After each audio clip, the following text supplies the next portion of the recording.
Good, perfect.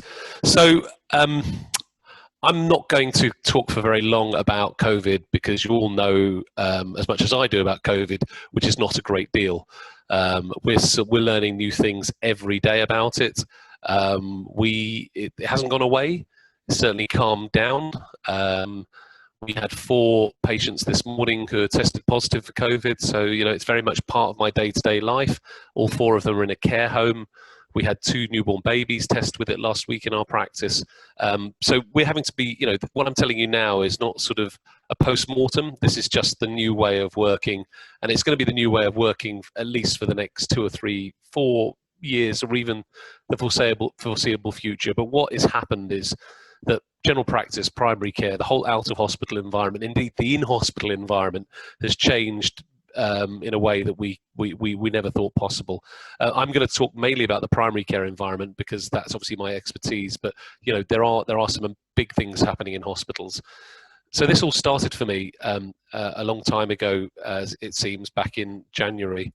And when I was thinking about what I was going to talk about, however, I'm going to make some very factual comments about how primary care has changed, how we responded, but more to the point, how people now need to engage with primary care, how the industry needs to engage with primary care, how they need to understand their customer, how actually the customer has changed for everyone on this webinar.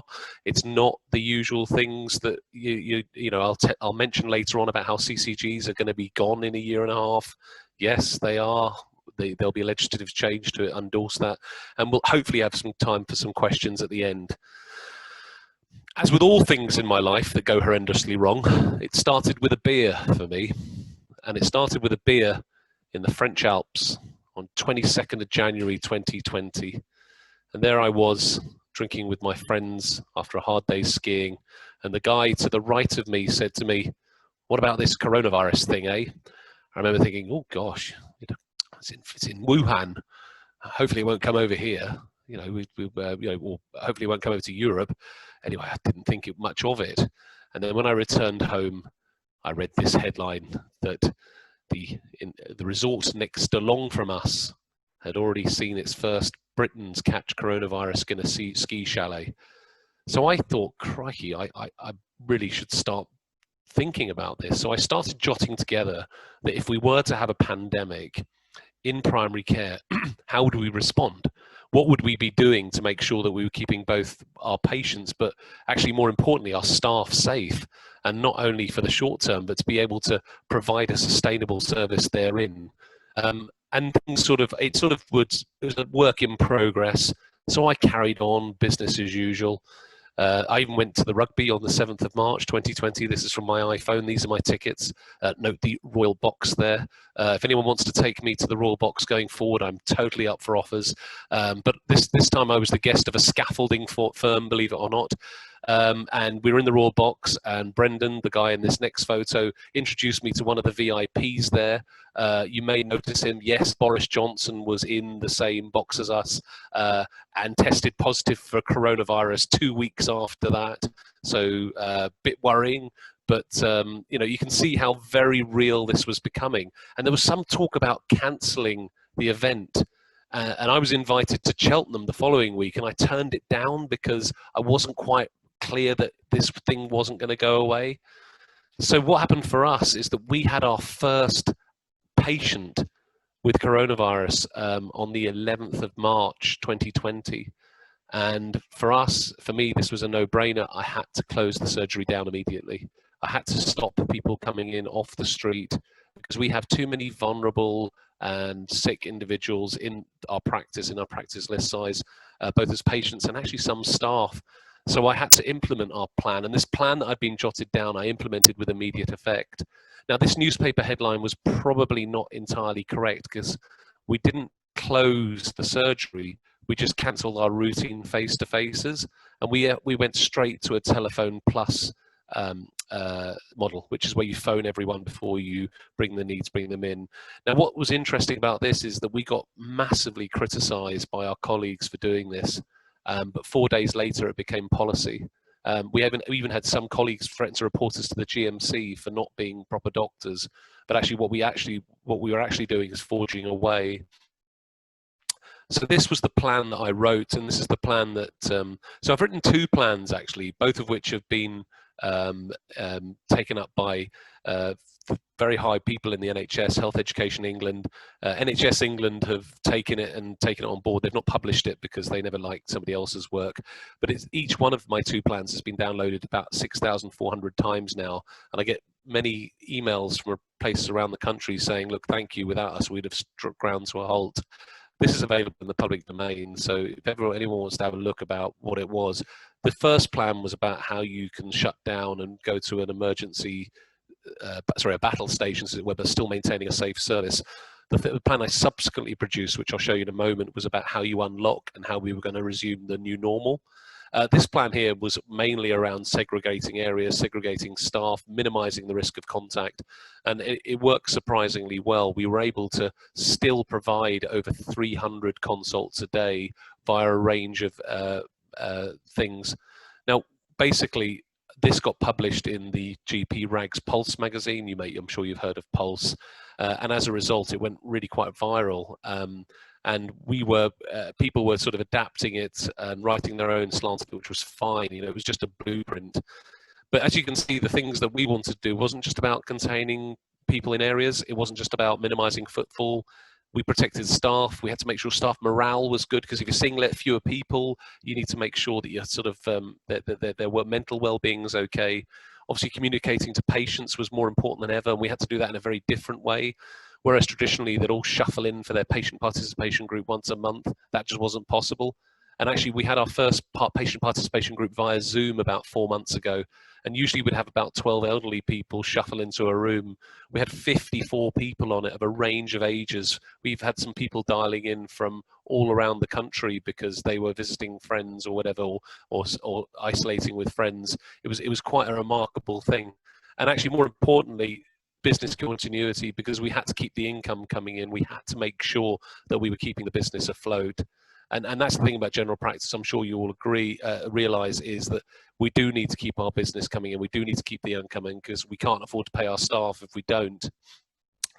One of the first things we did was implement video consultations. Now, video consultations, I'll show you this software in a little while, but this is the biggest innovation for us. Was a bit of software called Accurix, which, if you don't know what it is, you need to find out, because it's basically totally changing the way that we're doing general practice at the moment.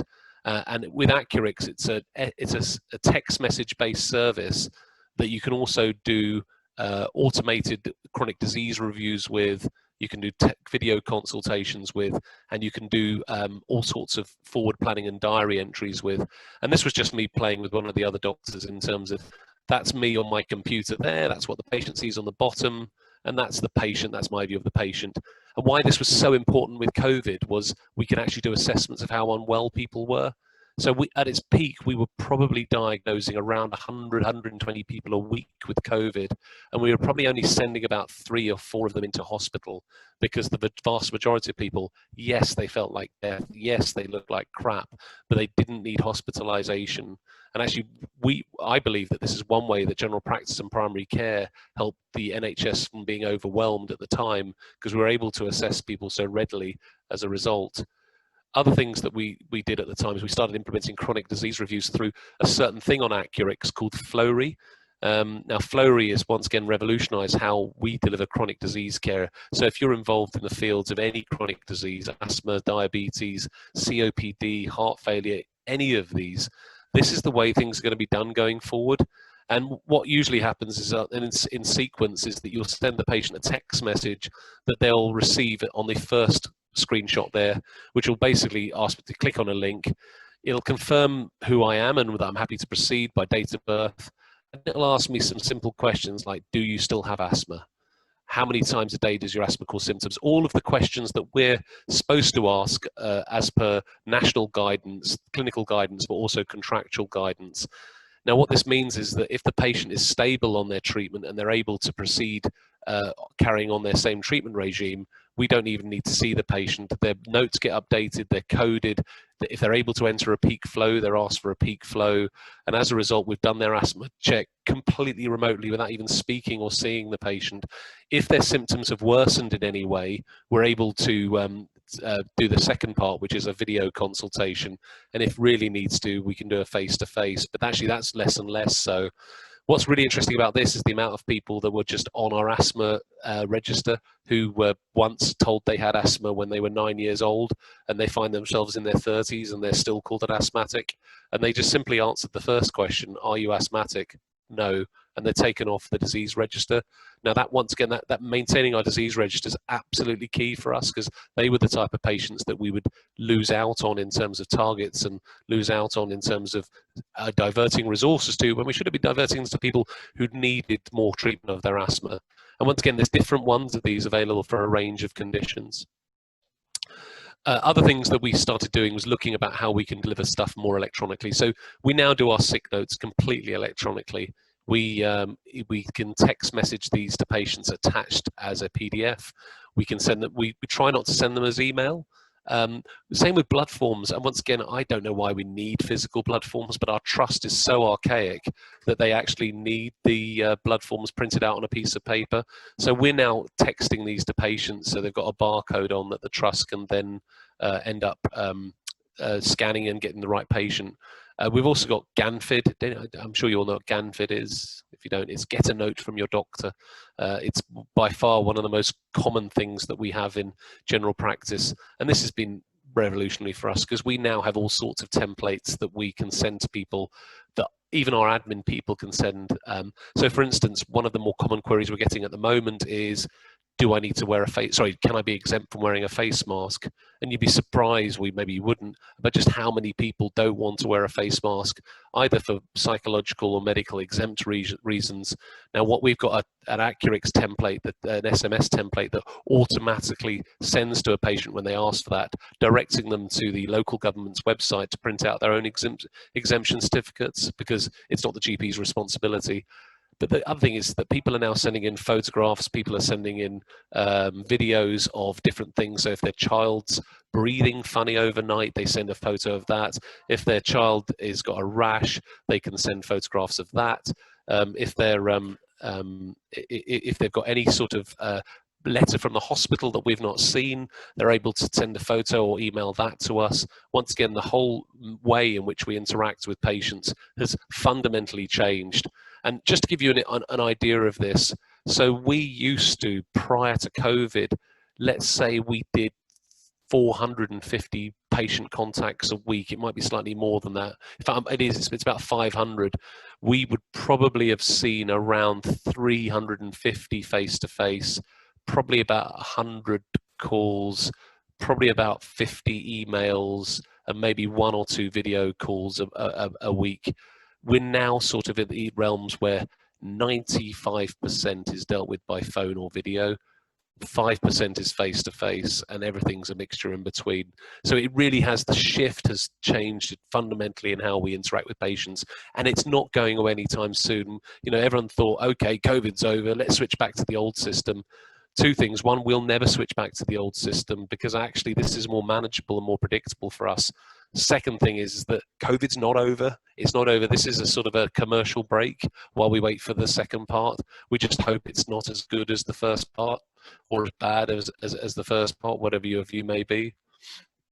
And this is from my recovery plan, which once again is being banded around, like I said, over 6,000 practices and maybe CCGs and other institutions, LMCs around England.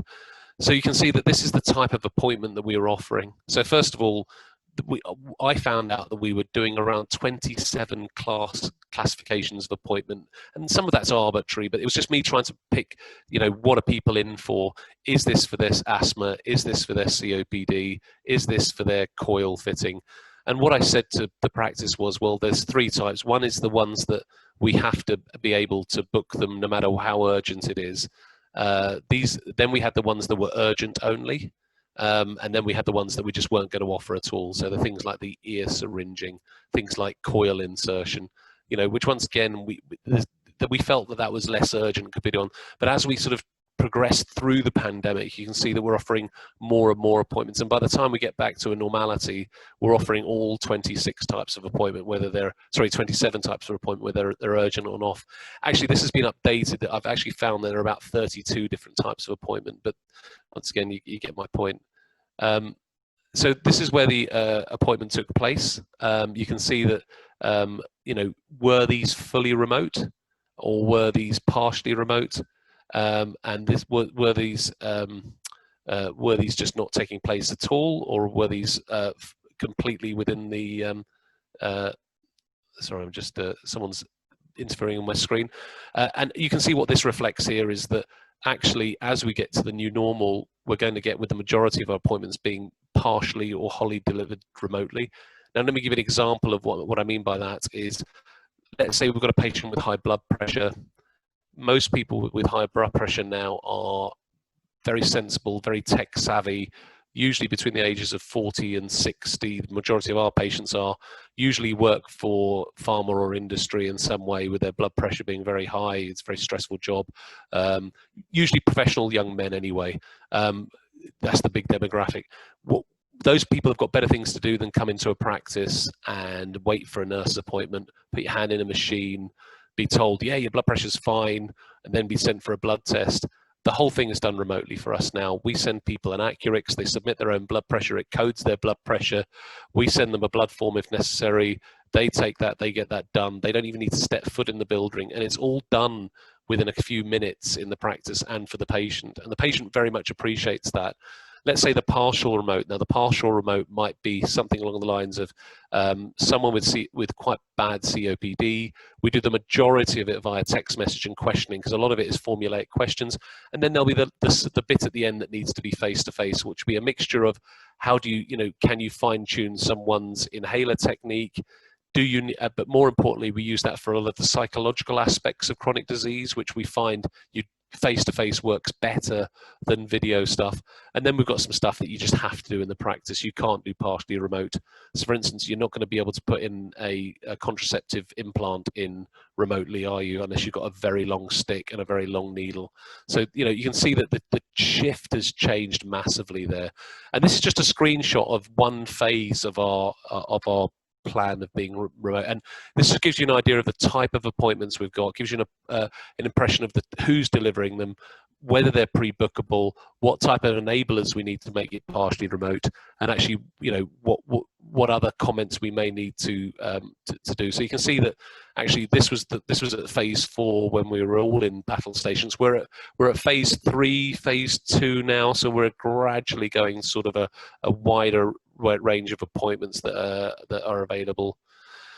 But the biggest increase for us has been patients buying their own equipment at home. Now, once again, from the data we have, and I suspect it's much higher, we've seen at least a 370% increase in patients monitoring their own conditions at home as opposed to coming into the practice. And by far the two biggest bits of kit that we're recommending, and these are the two that we're recommending because they happen to be reasonably okay in terms of quality. In fact, the blood pressure machine at the top is the same one I use in my practice, so I know it's okay because I use it myself. And you can see that it's relatively inexpensive, but we think this is a contract with the patient that if you've got a disease that requires monitoring, you probably owe it to yourself to have this bit of kit to do it. Now, I'm lucky, I'm in an affluent area of St Albans, and as a result, I am able to, talk to people about buying their own equipment. It might be more of a challenge in more areas with social deprivation, but once again, this has been invaluable to us. And even this morning, I had a 96-year-old patient that bought his own blood pressure machine from Amazon, and that's going some. 96, and he's able to go on Amazon. My wife can't even go on Amazon. That's brilliant. So one of the things that we're really excited about is, I'm sure you all know about primary care networks, but one thing I'm so excited about is the idea of remote monitoring. Now, this is a new bit of kit which we've just invested in, and I don't know if it's going to be any good. The idea is good. They've had a lot of success with it in Surrey and Sussex, but this is basically you hand a stethoscope virtual, well, it's a real one, but it's got an earpiece and everything, to one of the nursing staff in your care homes. Now, they don't need to be medically trained. They don't need to listen. They can even just hang it around their neck. They can listen if they want to, but they can just hang it around their neck if they want. And they have a diagram that shows them where to put it. And with the use of a video consultation, I can wear a set of headphones, not these ones, the ones I've got next door, and I can listen to a patient's chest, theoretically at the other side of the world, but thank God, no, it's not. It's only in St Albans down the road. I can also listen for any murmurs with a sort of an indicative murmur strip there. That's the first thing. We can listen to someone's chest for any infection. We've got an otoscope on the way where I can look into someone's ear or look into someone's mouth. I've got an ophthalmoscope on its way where we can look into somebody's eye and check for any retinal damage, etc. But what this means is that it's less time consuming and labor intensive for me. So if I was to go and do a home visit on someone, I might spend 45 minutes traveling there. I might spend 45 minutes traveling back and 45 minutes at the visit. That's a lot of time for a doctor to be out of action. Whereas now, because this is very much streamlined, I'm able to almost do an entire ward round of my elderly or my chronic disease populations from my own practice. And only when I need to can I bring them in. It's going to totally revolutionize the way we do things, especially with some of the contractual elements of the directly enhanced service for primary care networks. Look, so one thing we've seen is that the benefits of doing things this way massively reduce the chance of transmitting COVID-19 to anyone else in the practice. And this is so convenient. I can't tell you how convenient it is. It means that I can effectively monitor people on a range of conditions, whereas beforehand, I'd have had to provide a range of appointments for people. I'm able to see more people in a shorter space of time. And this is good because it empowers patients. And one thing I've learned is that if you take away any of patients' responsibility to look after their own condition, they actually deteriorate. You've got to empower patients because it's a contract. I will do my bit, but you sure as hell have to do your bit if you want this disease to not get the better of you. We're actually finding that our disease monitoring is more accurate, and we're able now to adjust treatment and monitor the impact of those tweaks much, much easier. So whereas beforehand, we may have said, let me tweak this inhaler for your COPD. I'll see you again in 3 weeks. Oh, it's not really worked. Okay, I've got an appointment in another 3 weeks, tweak it again.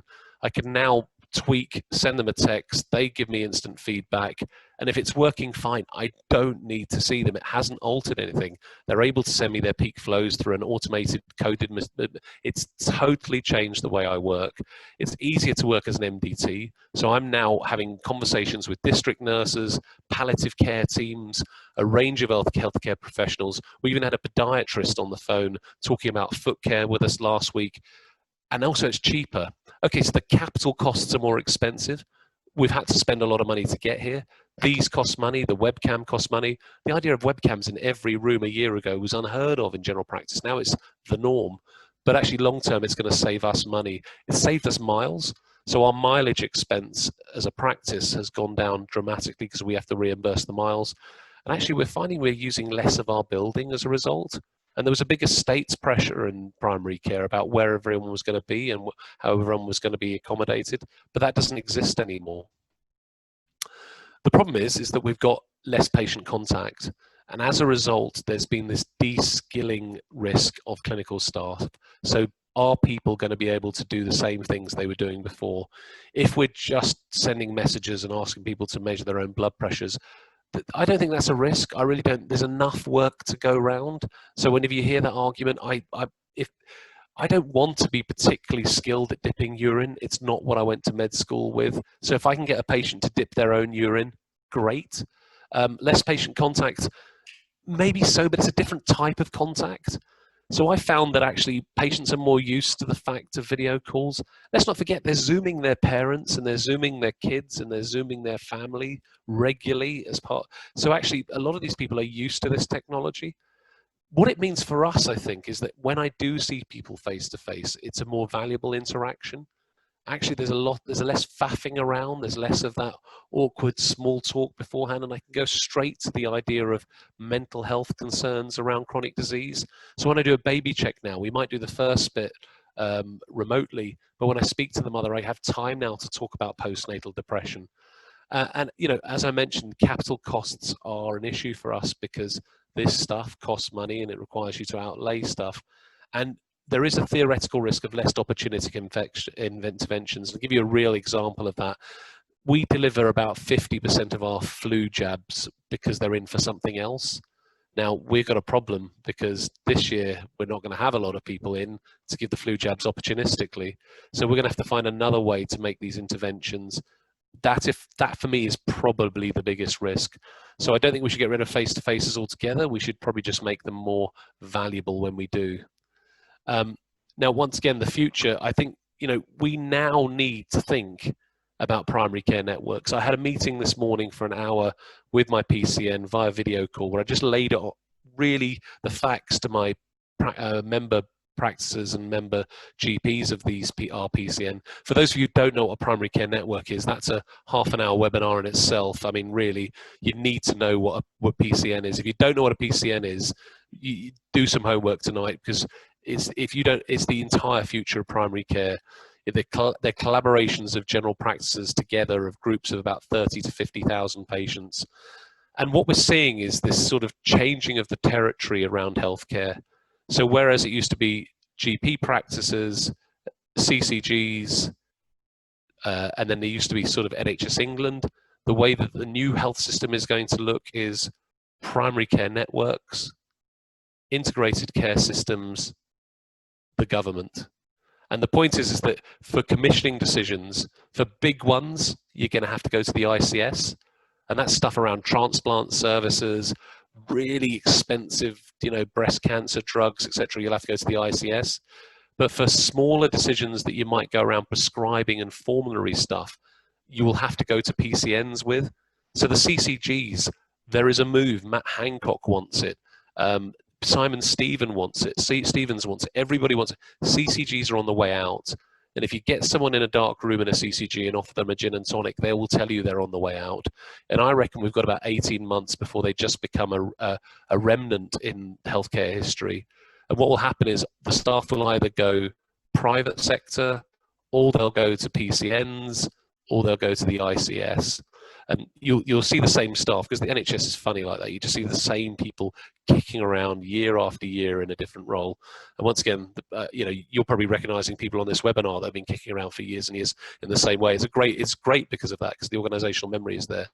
But in terms of practice visits, they're just not going to happen anymore. In terms of CCG visits, they're not going to happen anymore. Conferences will not be the same in terms of people standing there showing off their wares. It's going to be more focused. People are time poor at the moment. People are fatigued at the moment. Decision making is going to have to be really changed, and people are going to be asking that million-dollar question whenever you're selling them something, be it at an ICS or particularly at a PCN, and that is, what is in it for me? And to give you an idea of that, I won't say who, but Steve introduced me to someone recently where I'm doing something with my PCN. It's going slower than I'd like, but it's going. And that idea of what's in it for me, I can make a bit of cash for my practice. What's in it for the commissioners? They're able to save a bit of cash. What's in it for the hospital? They're able to divert some work away that they found quite troublesome. And what's in it for patients? A really good experience. Now, I won't go into details about that, but that is a really exciting project for me. And if you've got anything kicking around like that in any of your sectors, now's the time to start having those conversations, because it takes around 9 months to get those ideas up and running, at least, as you know from your experience in healthcare. But decision making is going to be changed. It's different going forward. So where the opportunities lie, look, I've told you there's going to be different relationships. So if you're speaking to prescribing advisors at CCGs anymore, if they haven't told you they're irrelevant yet, they are. They really are. If they don't know that, then no one's told them, or they're pretending. So what we're going to see now, and we're already seeing, is more local projects. And someone once told me that general practice is like being a sheep farmer. And I asked them why, and I thought it was going to be a rude answer, but it wasn't. It was the fact that we know our hills and we know our flock. And I know my hills, and I know my flock around this area, and I know what needs to be done. And that's why local projects around here will be different for what needs to be done in inner city Camden. There'll be different that needs to be done in Bolton or Salford or indeed anywhere else. And we're all different, but there are some similarities. We need local projects, and we're seeing a real appetite for gain share. So I now as a PCN have the opportunity to, if I can save money on something, I can then distribute those savings across to the partners in that system. There's a real lack of education. All the education has been cut for CCGs for across the country. So PCNs are looking at innovative ways to try and educate their clinical staff and indeed their non-clinical staff. And there's a real opportunity for somebody who wants to understand how to do that. Multidisciplinary teams are no longer something on a piece of paper. There's something that are happening. There's something contractually that are going to happen from October the 1st, 2020. And if I haven't said it before, if you don't know what a primary care network is, you're dead already, because they are the future of primary care. We're already seeing that. They consume about 80% of what I'm doing personally at the moment in my day-to-day running of my practice, because I know how important they are. And the problem with being a soothsayer is you tend to be right. And what I don't want to do is say to people, I told you to listen about primary care networks. And I remember being with Steve in Coloplast a few years ago, and I'll let him tell the story, but telling them that I said they would, primary care homes were going to be developed by NHS England as something, and this was the way forward. And I think that was about 4 or 5 years ago. And I was right then. So listen to me now. So I'm going to stop there and